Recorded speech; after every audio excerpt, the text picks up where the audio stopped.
తమిళనాడు రాజకీయాల్లో మరో సంచలనం నమోదయ్యే అవకాశాలు కనిపిస్తున్నాయి. బీజేపీ అధిష్టానంతో విభేదాలు, పార్టీ రాష్ట్ర అధ్యక్ష పదవి నుంచి తప్పుకోవడం వంటి పరిణామాలతో అసంతృప్తిగా ఉన్న అన్నమలై సొంతంగా రాజకీయ ప్రస్థానాన్ని ప్రారంభించబోతున్నారనే ప్రచారం జోరుగా సాగుతోంది. ఇటీవల కాలం వరకు ఆయనకు ఆంధ్రప్రదేశ్ నుంచి రాజ్యసభకు పంపి కేంద్ర మంత్రి పదవిని కట్టబెడతారని పెద్ద ఎత్తున ఊహాగానాలు వినిపించినప్పటికీ ప్రస్తుత రాజకీయ సమీకరణల వల్ల ఆ అవకాశాలు లేవని తేలిపోవడంతో అన్నమలై తన భవిష్యత్తుపై కొత్త నిర్ణయం తీసుకున్నట్లు పొలిటికల్ సర్కిల్లో గుసగుసలు వినిపిస్తున్నాయి. బీజేపీ జాతీయ నాయకత్వం పట్ల అసంతృప్తిగా ఉన్నారో లేక జాతీయ పార్టీ పరిధిలో ఉంటే ప్రాంతీయంగా తమిళనాడులో తగినంతగా ఎదగలేమని భావిస్తున్నారో కానీ అన్నమలై సొంత కుంపటి పెట్టడానికి మొగ్గు చూపుతున్నట్లు ఆయన అనుచరులు హడావిడిని బట్టి అర్థమవుతోంది. ఇప్పటికీ కోయంబత్తూరుతో పాటు తమిళనాడులోని పలు ప్రధాన నగరాల్లో ఆయన మద్దతుదారులు భారీ పోస్టర్లు వేసి కలకలం రేపారు. మక్కల్ శక్తి ఇయ్యక్కం పేర్లతో కొత్త మూవ్మెంట్ ని ప్రారంభించబోతున్నారని లీకులు బయటకు రావడం, నాయకుడా వచ్చి మమ్మల్ని నడిపించు అంటూ అభిమానులు పోస్టర్ల ద్వారా పిలుపునివ్వడం తమిళ రాజకీయాల్లో హాట్ టాపిక్ గా మారింది.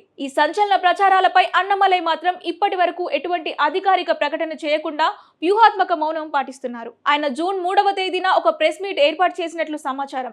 ఈ మీడియా సమావేశంలోనే తన రాజకీయ భవిష్యత్ కార్యాచరణను వెల్లడించే అవకాశం ఉందని భావిస్తున్నారు. తన పుట్టినరోజు జూన్ 4 కంటే ఒక రోజు ముందే ఆయన ఈ కీలక ప్రకటన ద్వారా కొత్త రాజకీయ ప్రయాణానికి శ్రీకారం చుడతారని అంచనా వేస్తున్నారు. అయితే బీజేపీ లాంటి స్థిరమైన బలమైన జాతీయ పార్టీని వదిలి తమిళనాడు వంటి ప్రాంతీయ సెంటిమెంట్ ఎక్కువగా ఉండే రాష్ట్రంలో ఒంటరిగా సొంత పార్టీ పెట్టేంత సాహసం అన్నమలై చేస్తారా అన్న అనుమానాలు కొందరిలో వ్యక్తమవుతున్నాయి. అయినప్పటికీ గత 4 ఏళ్లలో తమిళనాడు బీజేపీ అధ్యక్షుడిగా ఆయన సంపాదించుకున్న క్రేజ్, యువత, సోషల్ మీడియాలో ఆయనకున్న విపరీతమైన ఫాలోయింగ్ దృష్ట్యా ఒకవేళ ఆయన సొంత పార్టీ పెడితే అక్కడ ఖచ్చితంగా ఒక బలమైన నిర్ణయాత్మక శక్తిగా ఎదగడం ఖాయమన్న అంచనాలు ఉన్నాయి.